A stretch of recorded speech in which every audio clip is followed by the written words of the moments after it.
Hi అండి. ఈరోజు ఈ వీడియోలో ఇగోండి బ్లౌజ్ పీసు శారీలోనొచ్చింది. చాలా క్రాస్‌గా వచ్చిందండి. చిన్న ముక్క గూడా. ఇలాంటి ముక్కలొచ్చేటప్పుడు మనము కటింగ్ చేయడం కొంచెం కష్టంగా ఉంటది కదా! ఏ విధంగా పెట్టి ఫోల్డింగ్ చేసుకుంటే మనకి పర్ఫెక్ట్‌గా కటింగ్ అనేది వస్తదని ముందుగా అయితే చెక్ చేసుకోవాలండి.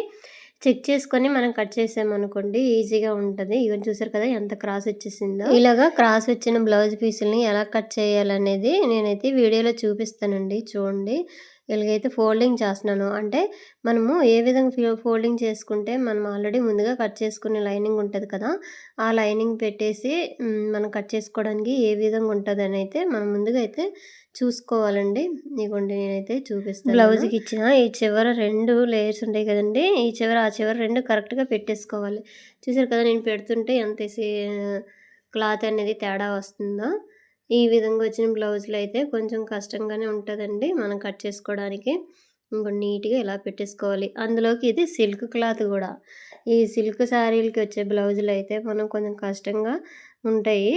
కట్ చేసుకునేక మనము ఎలా జాయింట్ చేసుకుంటే ఈజీగా కుట్టుకోవచ్చనేది వీడియోలో చూపిస్తానండి. వీడియో అయితే చివరి చూడండి. ఇగోండి నేనైతే రకరకాలుగా ఫోల్డింగ్ చేస్తున్నాను. ఏ విధంగా వస్తదా అనేసి. ఇగోండి ఇలాగా. ఇగోండి ఇప్పుడైతే నేనైతే కరెక్ట్‌గా పెట్టేసాను. నాకు జాయింట్ గూడా కొన్ని పడతాయండి. ఇగోండి నేనైతే ఇలాగా ఫోల్డింగ్ చేసి పెట్టేసాను కదా! ఇప్పుడు ఆల్రెడీ ముందుగా కట్ చేసుకున్న మనకి లైనింగ్ పీసులుంటాయి కదండీ! ఆ లైనింగ్ పీసులు వీటి మీద పెట్టేసుకోవాలి. మీకు చూపిచ్చేదేటంటే కిందనైతే అసలు క్లాత్ లేదండి.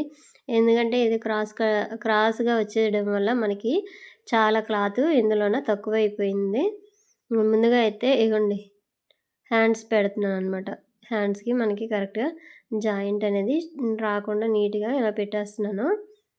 ఇది సరిపోద్దండి. ఇది చిన్న సైజు బ్లౌజ్ అవ్వడం వల్ల ఇలాగైతే సరిపోతది. ఎంత క్రాస్ వచ్చినా సరే మనం అడ్జస్ట్ చేసి కుట్టుకోవచ్చు. ఇదిగోండి ముందుగా ఇవన్నీ ఇట్లా పెట్టేసుకోవాలి.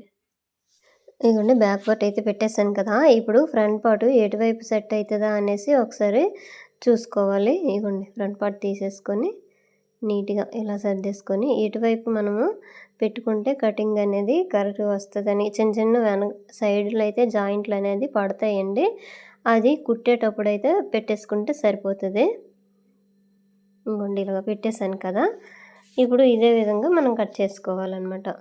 ఇంగోండి కరెక్ట్ కింద పార్ట్‌కైతే నాకైతే జాయింట్ అనేది వస్తది. నేను మరలా ఇంకోసారి చూసుకుంటున్నాను. కరెక్ట్‌గా వస్తదా లేదని. ఇలాంటి బ్లౌజులు ఇచ్చేటప్పుడు కొంచెం కష్టంగానే ఉంటదండి కుట్టడానికి, కటింగ్ చేయడానికి. అయిపోయాక ఇప్పుడు నేను కట్ చేసేసాక వీటిని గమ్ము పెట్టి జాయిన్ చేస్తాను. అది కూడా ఈ వీడియోలో చూపిస్తాను చూడండి. ఇదిగోండి ఇలాగ కట్ చేసేస్తున్నాను.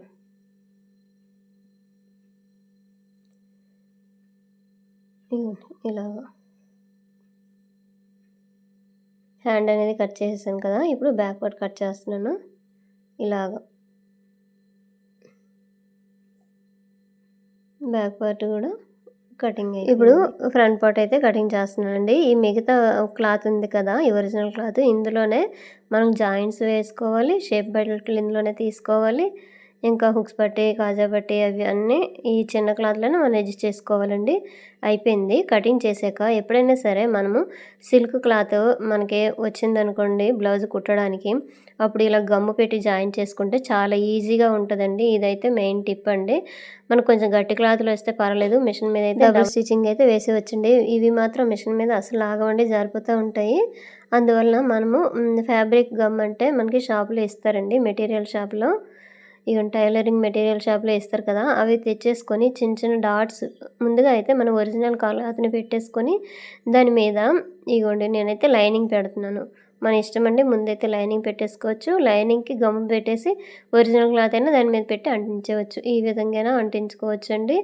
అయితే ఇది ఇలాగ పెట్టేసినాక అంటించినాక ఐరన్ బాక్స్‌తోనైనా ఐరన్ చేసుకోవచ్చండి. క్లాత్‌ని బట్టి మనము అక్కడ అడ్జస్ట్ చేసుకొని ఐరన్ బాక్స్‌లోన ఇలా పెట్టేస్తే అంటేస్తది. లేదంటే కొద్దిసేపు మనము ఇలాగ గమ్ పెట్టేసి పక్కన ఉంచేసినా సరే అంటుకుంటది. తర్వాత ఈ ఎక్స్ట్రా క్లాత్ ఉంటది కదండీ! ఆ క్లాత్ అనేది మనం కట్ చేసేయాలి. ఇగోండి ఈ కిందన కూడా ఇలా పెట్టేసామనుకోండి, ఈ విధంగా జాయిన్ చేసుకున్నామనుకోండి, మనము ఇలాంటి సిల్క్ బ్లౌజ్ వచ్చేటప్పుడు రోజుకి కనీసము 10 బ్లౌజులైనా కుట్టియవచ్చండి. కొంచెం సింపుల్‌గా ఉంటది. లేదంటే మనము మిషన్ మీద జాయిన్ చేయాలంటే ఇవి కరెక్ట్‌గా రాదండి. ఒగ్గులుగా వచ్చేస్తది. లేదంటే క్లాత్ అనేది జారిపోతా ఉంటది. మనకు కరెక్ట్‌గా అయితే రాదు. ఈ విధంగా మనము ఈ టిప్స్ పాటిస్తూ మనం కుట్టామనుకోండి పర్వాలేదు. ఎక్కువగా కుట్టేయవచ్చు. అయితే ఈ బ్లౌజులనేవి మనము కుట్టేటప్పుడు ఈ చిన్న టిప్స్ అయితే పాటించాలండి. ఇలాంటివి పాటిస్తే మనకి టైలర్స్‌కనేకి కొంచెం తొందరగా వర్క్ అనేది అవుతది. ఇగోండి ఇలాగా. ఇప్పుడు హ్యాండ్ అనమాట. బ్యాక్ పార్ట్ అయిపోయింది కదా! ఇప్పుడు హ్యాండ్స్ తీసేసుకున్నాను. హ్యాండ్స్ కూడాను ఇలా పెట్టేసి వేసేసాను. అయితే ఇవి వేసేటప్పుడు గూడా మనకి లో కటింగ్ ముందుగా కట్ చేసేస్తాం కదా! ఆ లో కటింగ్ అనేవి ఎలాగొస్తున్నాయని చూసేసుకొని మనము కొన్ని క్లాతులకి బార్డర్ వస్తాయండి. బార్డర్ వచ్చేటప్పుడైతే ఇలా గమ్ పెట్టయితే జాయిన్ చేయలేము. ఎందుకంటే అది బార్డర్ తిప్పాలి కదండీ మనకి అందుకోసం. పైన లైనింగ్ జాయిన్ చేసేసి మనం వెనక వైపు తిప్పేసి మనం బార్డర్ కుడతాం కదా! అందువల్ల గమ్ముతోనైతే చేయకూడదు. ఇలాగ సిల్క్ క్లాత్ తెచ్చేటప్పుడు దీనికి పైపింగ్ అని వేస్తాం కదా! లేదంటే హెమ్మింగ్ అని చేసుకుంటాం కాబట్టి ఈ విధంగా మనమైతే జాయిన్ చేసుకుంటే ఈజీగా ఉంటదండి. ఆల్రెడీ నేను ఒక హ్యాండ్ అనేది జాయిన్ చేసేసాను. ఇది ఇంకొక రెండో హ్యాండ్ అయితే జాయిన్ చేస్తున్నాను. చూడండి ఇలాగా. పెట్టేసి నీట్‌గా హ్యాండ్‌తోని ఇలా రఫ్ చేస్తే సరిపోతదండి. కొద్దిసేపటికి అంటేస్తది. ఇంకా డివైడ్ అవ్వదనమాట. ఇలాగ నీట్‌గా ఇలా పెట్టేసుకొని ఇలాగ సాఫ్ట్ చేసుకుంటే సరిపోద్ది. కొద్దిసేపు మనము పక్కనుంచేస్తే గాలికి ఆరిపోతది. లేదంటే మనకి ఐరన్ బాక్స్‌తోనైనా ఐరన్ చేసుకుంటే గమ్ అనేది అంటేస్తది. కాకపోతే ఐరన్ చేసేటప్పుడు మనము చూసుకుంటూ గమ్ చేయాలి. లేదంటే బ్లౌజ్ అనేది కాలిపోతది. ఇగోండి ఇప్పుడు హ్యాండ్స్ 2 జాయిన్ చేసేసాను కదా! ఇప్పుడు ఫ్రంట్ పార్ట్‌లు జాయిన్ చేస్తున్నాను. ఎదురెదురుగా వచ్చేటట్టుగా చూసుకోవాలి. ఇగోండి. ఒరిజినల్ క్లాత్ అనేది క్రింది సైడ్ ఉండాలండి. మనకి కనిపించేది ఒరిజినల్‌ది క్రింది వైపు పెట్టేసేయాలి. ఆ పైన మనము ఈ లైనింగ్ అనేది జాయిన్ చేసేస్తాం కదా! అందుకు కింది వైపు వచ్చేటట్టుగా చూసేసుకోవాలి. ఇగోండి దీనికి గూడా నేను అంటించేసాను. కాకపోతే మనకి ఈ చివరన జాయింట్ అనేది పడతది. కుట్టేటప్పుడు ఆ జాయింట్ అనేది వేసేస్తాను. ఇవి ముందుగా వేసేసామనుకోండి పీలికిపోతది ఎటువైపు అది. 2 కలిపి జాయిన్ చేసాక మీద నుంచి కుట్టుకుంటే కరెక్ట్‌గా వచ్చేస్తది. ఇగోండి ఒకటైతే అయిపోయింది కదా! Front part. ఇప్పుడు ఇగోండి ఇది రెండోదనమాట. ఇగోండి ఇలా చిన్న డాట్స్ పెట్టుకుంటే సరిపోద్దండి. ఈ గమ్ము బావుంటది. కనీసము చాలా బ్లౌజులకొస్తాయి.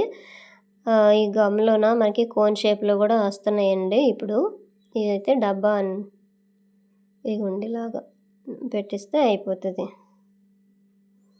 అయిపోయిందండి. ఈ విధంగా మనము ముందుగానే చూసేసుకొని పెట్టేసుకున్నామనుకోండి పక్కన ఈ ఎక్స్ట్రా ఉన్న క్లాత్ అనేది కట్ చేసేస్తే కుట్టుకోవచ్చండి. చాలా సింపుల్‌గా ఉంటది. ఇంతేనండి వీడియో నచ్చితే లైక్ చేయండి. Thank you.